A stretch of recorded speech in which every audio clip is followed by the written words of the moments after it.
John, I am almost tempted to say, what took him so long? Because given the nature of his presidents and the way he has gone about expressing himself and the way he also just takes on all comers, as it were, I just thought it was a matter of time.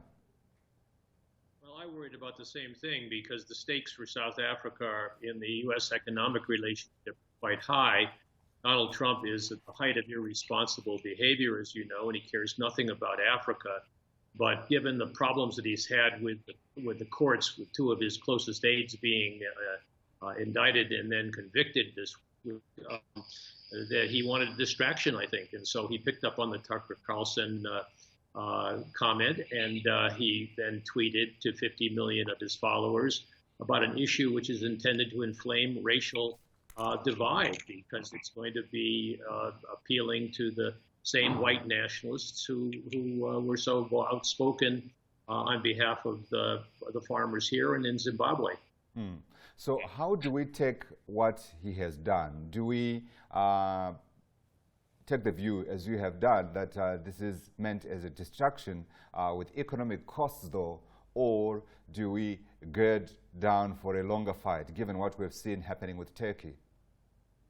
Well, it's a complicated issue, and I wouldn't second guess the South African government, but I think their first reaction, also by way of a tweet, was to sort of remind everyone that this is a very serious issue, profoundly related to the transition to full democracy here in South Africa.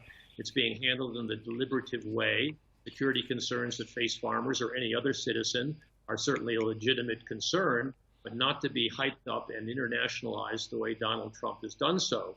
And Tucker Carlson, you know, you're showing a picture of Cyril Ramaphosa right now, says he's a friend of Barack Obama's. Well, what has that got to do with the relations between the nation of South Africa and the nation of the United States of America? It's just pure, cheap politics intended to distract from other problems that are confronting the Trump administration. Yeah, and unfortunately coming from the mouth of a very powerful man in economic terms and talking to a weaker country, if you like, in terms of South Africa's relationship with the U.S. What would be the economic consequences of Trump imposing sanctions on South Africa? We had potential reference to South Africa being pulled out of AGOA. Well, this would be, I think, a tragedy for many reasons, but don't forget that the South African country as a nation remains very popular and an inspiration to Americans, as to many others around the world, this peaceful transition here. South Africa has a lot of friends in the U.S. Congress. I think both the South African government and the Trade Minister, Rob Davies, has been right to be very public about South Africa's concerns about being collateral damage. Steel and aluminum was one first step. Trump could conceivably take executive action on automobiles, which would affect 260,000 workers in this country, and have no consequence really on the U.S. economy because it's such a small percentage. It would be grandstanding. It would be wrong. But I think that South Africa has to steel itself for this. It has to prepare through consultation with other countries about how you deal collectively with what is really a rogue state right now under Donald Trump, and also realize that Donald Trump's administration is coming undone. He is under enormous pressure right now, and I will be very surprised if the Democrats don't win in the congressional elections, and I'll be even more surprised if he ultimately isn't forced out of office. Yeah. But, you know, every day is a surprise.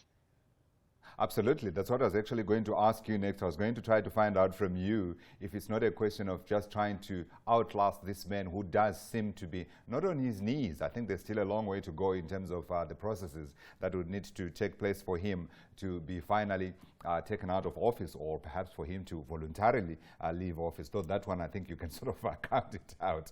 But can South Africa outlast his administration, do you think? Because we have huge issues here, as you know. Inflation, unemployment is high, the economy is not growing, and any further blow is likely to worsen what is already a very difficult economic situation ahead of elections.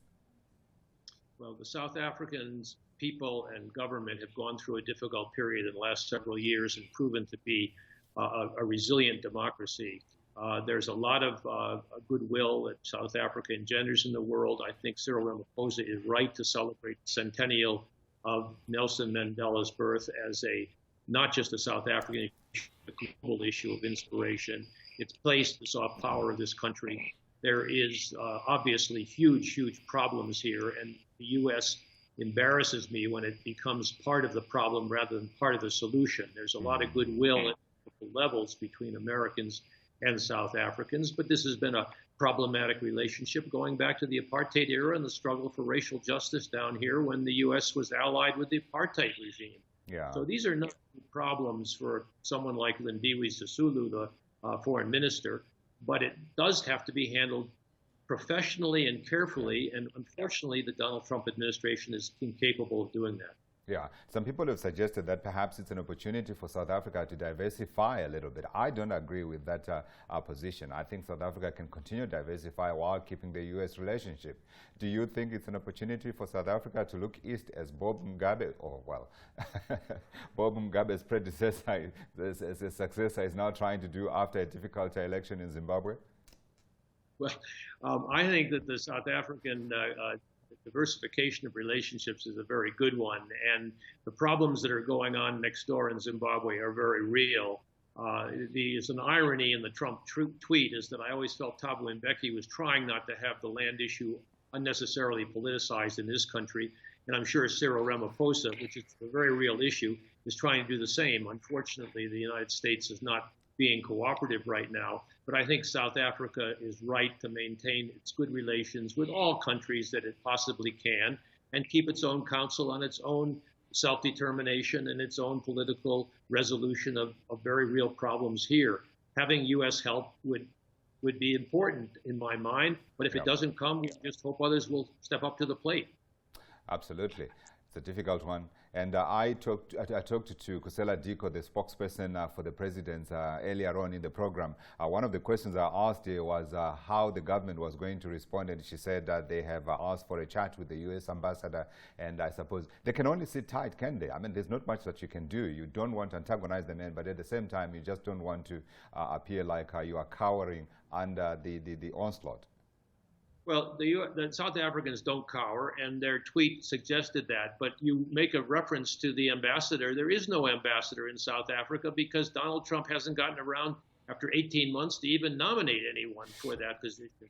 It's atrocious. It is really the U.S. that is dropping the balls in so many ways since Donald Trump came to the White House. Had Hillary Clinton been elected, Linda Thomas Greenfield, a very substantial professional, would be there, and we'd get these problems solved through normal diplomatic practice. But that's not the case right now, unfortunately.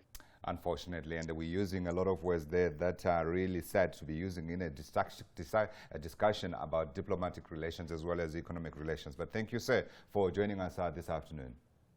My pleasure. Bye-bye. That's John Stremlau. He is Wits University Professor of International Relations